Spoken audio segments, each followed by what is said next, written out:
Hello guys, Dan here from Dan's Tech, and in today's video guys I'm going to be bringing you a review of the GeForce GTX 980. Now for you guys that are a little bit observant, you will see it is already on my test rig, and I have actually been playing some games as benchmarking a GPU is incredibly fun. Yeah, you get to play some video games. So yeah, GeForce GTX 980, this is the EVGA Superclocked edition.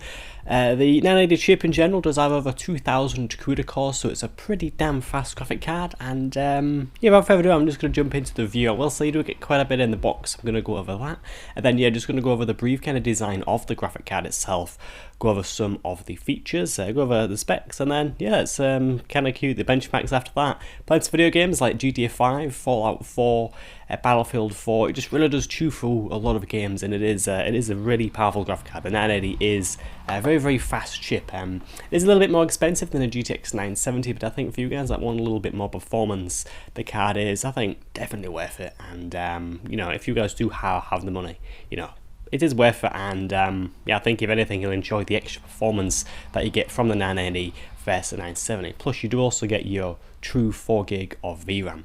Anyhow, without further ado, let's kind of get into the review, and yeah, let's unbox the GeForce GTX 980 from EVGA.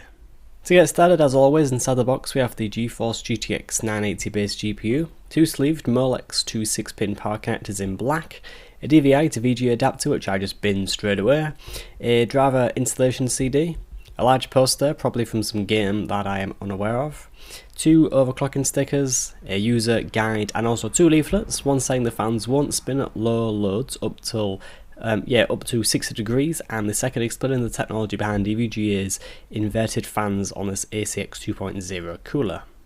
Now onto the design of the card. First off, I want to say that it does come in at 267mm in length and 112mm in height. As of the thickness, it is a standard dual width card. Now the card also is by far not light and will probably you know, reflect in the cooling performance of the cooler that EVGA have indeed strapped onto the GTX 980. Now the cooler follows a similar design from many companies, that is to make up an aluminium heatsink with many heat pipes, and also to attach 2 fans of around 80 to 100mm in size onto the card. Now, EVGA have indeed done this, and yet the quality of the heatsink is unbelievable. In my time of handling graphic cards, a lot of material has actually been used here on the heatsink, and it's going to be interesting when it comes to the cooling capability of this heatsink and fan. Now around the back of the card we also do have many connectors up for use. You get 3 full-size DisplayPort connectors, a single HDMI and a single DVI connector, where you could use that DVI to VGA adapter if you say, you know, do have an older VGA monitor still in 2016. Now on the top of the card we have 2 SLI fingers, as the card does indeed support 4-way SLI, and as for other technologies standard to the GTX 980, you do have support for NVIDIA G-Sync technology, Game Stream, GeForce Shadow Player, and GPU Boost 2.0, and also support the new dynamic super resolution, where you can have your games rendered out at a higher resolution and then brought down to the resolution of your monitor for a better gaming experience. Back to the card, additionally up top you have 2 6-pin power connectors to power the card. Power draw for this card is around 185 watts, and both EVGA and NVIDIA do recommend a power supply of at least 500 watts total. On the reverse we don't find a backplate, however this does help bring down the cost of the card, so it's totally understandable. Now the side of the card does include an LED illumination that does read EVGA GeForce GTX 980 in white with SC, meaning Superclocked, written further down the card in yellow, indicating that you are indeed an owner of the Superclocked version of the card. At the bottom you also get the 3rd gen PCI Express x16 port for interface connectivity to your good old motherboard. There's nothing else to mention particularly about the card's design, so let's go into the specs of this monster of a graphic card. Now this particular superclocked variant of the GeForce GTX 980 does include 2048 CUDA cores with a base clock of 1266 MHz and a boost frequency of 1367 MHz. I personally have found the card to go all the way up to 1.4 GHz. Now as for the memory, you do get a full 4 gig of GDDR5 memory on a 256 memory bus, a step up from the 3.5 gig that you would have got on the less powerful GTX 970. Now before we run the benchmarks of this card and I get to play some games at stupidly high visual settings, the card does support 4 monitors plugged in at the same time and does have support for the NVIDIA surround technology with certain adapter combinations. Now the surround is not just limited to the 3 DisplayPort connectors, even though this would be probably the best way to go, as this will give you the best experience with, say, colour matching and all that kind of jazz. Anyhow, let's cue the game benchmarks.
So guys, that was my review of the 980. It is a pretty damn fast card. As I said in the intro, the GTX 970 is currently the most popular graphic card. If you guys have had a look at some of the results from the Steam hardware survey, 970 is the most powerful card that people are, well, not the most powerful, the card that a lot of people are going for. So if anything, the most popular card. Is what I meant to say. Yeah, very popular card. 3.5 gig VRAM thing with the 970 doesn't really appear to be affecting people. Well, many people, you know, gaming at say normal resolutions like 1080 and 1440p. But I think for you guys that do want a little bit extra performance, the 980 it's just a monster of a GPU. In this Superclocked edition from EVGA, it is clocked incredibly high, about 1.4 gigahertz. Just choose through games, really just choose through games. You guys have seen the benchmarks, be playing Fallout 4 and Battlefield 4, Killing Floor 2, all that kind of stuff. You just get loads of frames in games, and if anything, if you guys wanted to play at high resolutions like 1440p, this is definitely a really good card to consider. And I think that for the extra money that it does cost over the 970, just a brilliant card. It just really does chew through them games, and if anything, you're just going to appreciate buying, if anything, a more expensive card. And in particular, versus the 970, do get a lot of nice accessories in the box, and overall, I think the design of the card, currently the fans art spinning on the card. It is relatively quiet during operation, and just relatively cool. It doesn't exactly, go up to that 80-degree light like a lot of these 700 series cards were hitting. Yeah. Anyway guys, without further ado, I would recommend this card, and in particular, the EVGA Superclocked edition. It is a nice card, very nice design, and it does run quite as I've said. There we are. Anyway guys, as always, thank you for watching. Please feel free to like, comment, and also subscribe. You will find Amazon UK and US links in the description. And yeah, without further ado guys, thank you very much for watching, and yeah, I'll see you guys in my next video. Goodbye.